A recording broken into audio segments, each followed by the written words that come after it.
So we're going to introduce the periodic table, which you've all seen before, but just kind of taking it from a perspective of a real chemistry thing. Whenever you have a periodic table, you do have each element gets its own block, and these can be in slightly different places, but you usually have your atomic number, which we, if you remember, is hopefully is your number of protons. So that's a nice little thing that it tells you. You have your symbol. You have your name, and then your average atomic mass, which is basically an average of all the isotopes in the whole universe that are hydrogen. When we average them all up, this is what we get. When you're looking at your periodic table, you have families or groups, and again, you're looking at your ups and your downs. So a family or group is vertical. So if you're in the same family or group, you are going to typically be similar. You don't have to be exactly the same, but you are going to be similar. And then you also have periods or rows, which are your horizontal. And again, just because you're in the same class period doesn't mean you're the same. So when you're in the same period as a chemical, it doesn't mean you're the same. So you just have to be aware of that. Families or groups, if I say I have calcium and I want to replace it with an element that's similar, I would look in its family, because that's where I would find something that would act similarly to calcium.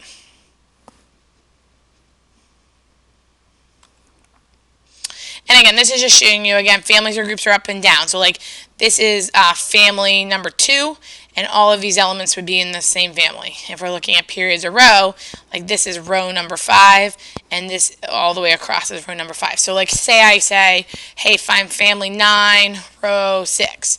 You'd go to family 9, and you'd go down until you correspond with row 6. And then that's an element, and you could tell me it. And again, you don't have to write this down. Well, at the very end, when the notes are over, you can just, there's markers and colored pencils, and you're welcome to get it if you want.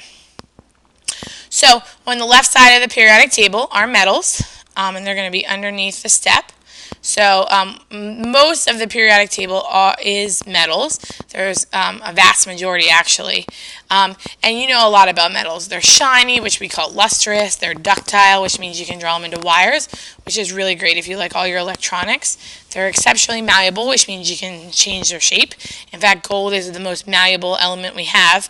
You can hammer gold until a thickness of 1 or 2 atoms, and it will not break, which is pretty cool. We know they conduct heat and electricity, and every single metal is a solid except for mercury. So mercury, as you know, is a liquid, and we have to be careful of him because he is a neurotoxin to us. When we're looking at our periodic table, and I'll come right back to this slide in a second, we're going to look at 2 specific families. We're going to look at the alkali metals, and we're going to look at the alkaline earths. And again, those are those families. One thing you want to notice is hydrogen is not included. Hydrogen is an orphan. So he hangs out with the alkali metals, but he is not a metal.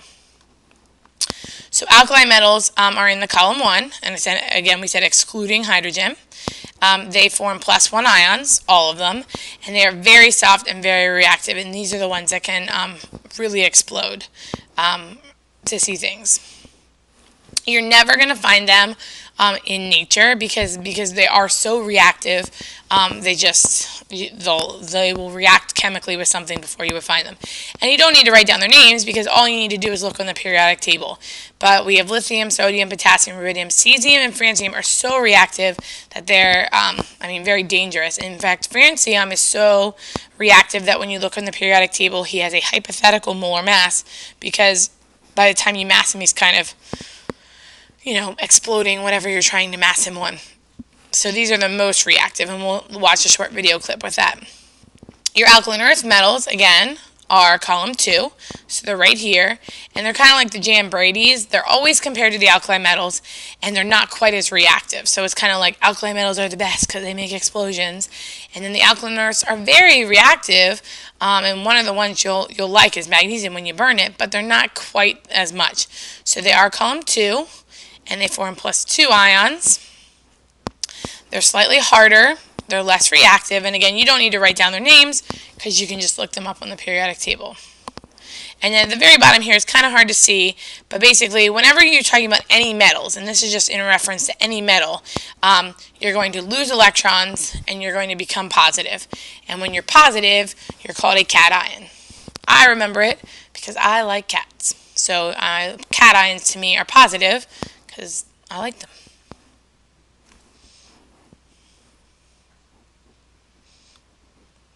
Again, you can see here where all the metals are. You can see most of the periodic table is metals. And again, you'll get this at the end, so don't worry about it. The nonmetals are going to be on the right side of your table, which again, we'll come right back to this slide. But you can see they're the purple ones. And again, hydrogen is a nonmetal, but he is over here. There's two families we care about in nonmetals. We have noble gases and halogens. And nonmetals are basically the antithesis of the metals. They don't conduct heat and electricity, which is good for us because that means then they're insulators.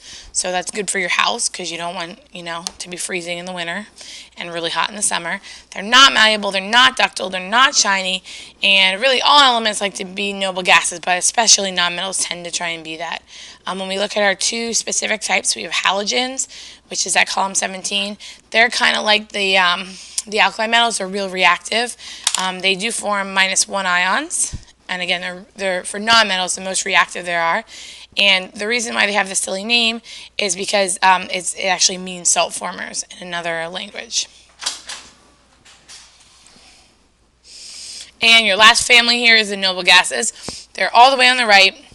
They're very unreactive. A lot of them form no compounds at all. And the reason why they're so unreactive is because they have these 8 electrons in their outer shell, which makes them very stable.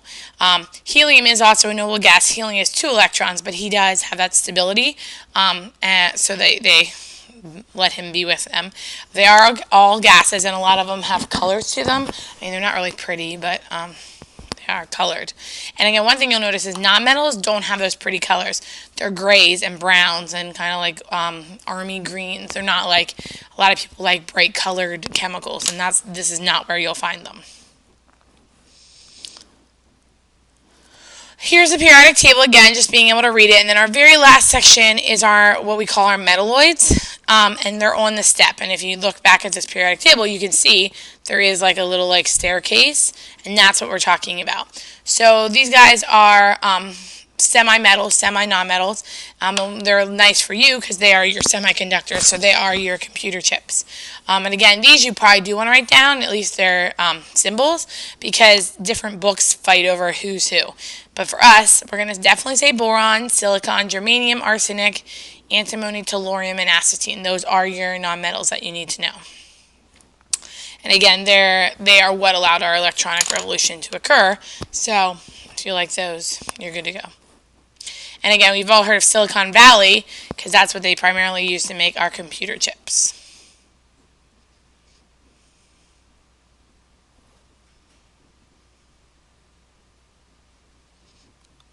This is the finished periodic table. You're welcome to. We can pause the video or whatever.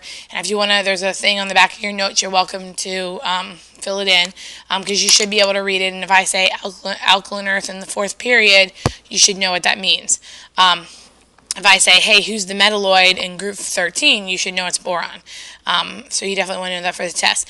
And we don't normally talk about these guys at the bottom. They're kind of left out.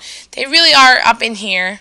They're really just put down there because it would make the periodic table a lot larger. But if you put them in, this is what the periodic table looks like. And you can see it gets really wide. And since most of these aren't found on Earth anyways, that's why we typically put them at the bottom. It's not that they don't exist or anything. It's not that we don't care about them. There's no big scheme against them. It's just that it makes it easier to read the periodic table. And that's it for Chapter 1 notes. So you should start getting ready for your test. And if you haven't read, you need to read.